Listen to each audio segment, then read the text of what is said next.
breakfast nook. Instead, it was its own space, sun-drenched thanks to a bank of picture windows, and easily accessible from the stove and oven, fridge and cutting board.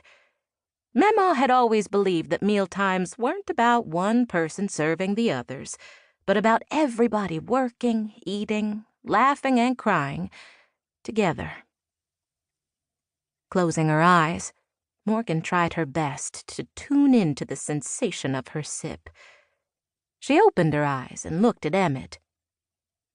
"Notes of—" she tried, squinting and biting her lower lip as she gave it one more think. "Peach?" Hope lifted her mouth into a weak smile. Emmett referred to his laminated sheet. "If you're tasting fruit, then it must be—" Morgan groaned and squeezed her eyes shut. She felt like she was taking the SAT again. But as a 31-year-old whose future relied not on her ability to compute algebra, but on her skill at distinguishing Malbec from Riesling. "Moscato," she said at last. Of all the wines their little operation had made so far, Moscato was Morgan's favorite.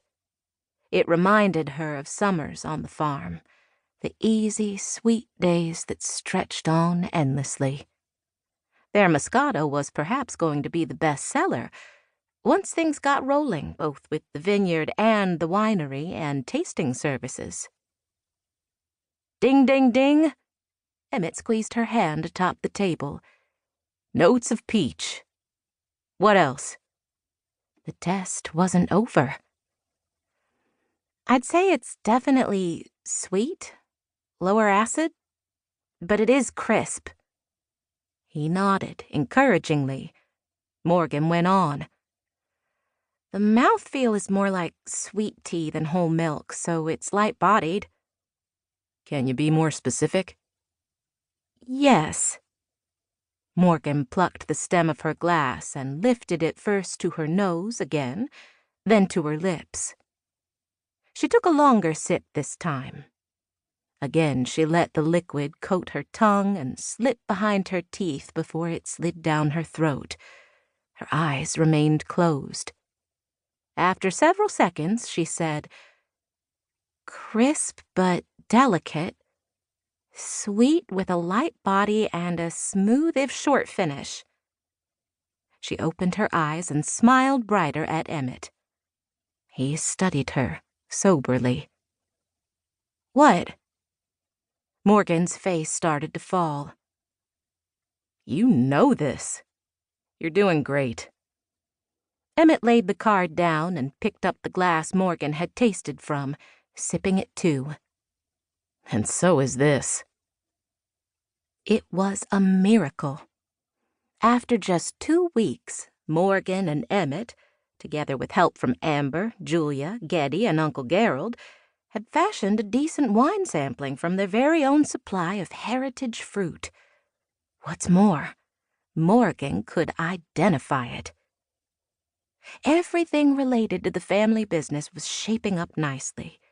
Thanks to the heritage vines out at Uncle Gary's, they had the fruit. Thanks to Granddad's notes and Geddy's knowledge, they had the recipes. In fact, all of the batches of wine planned for the gala were mixed and ready.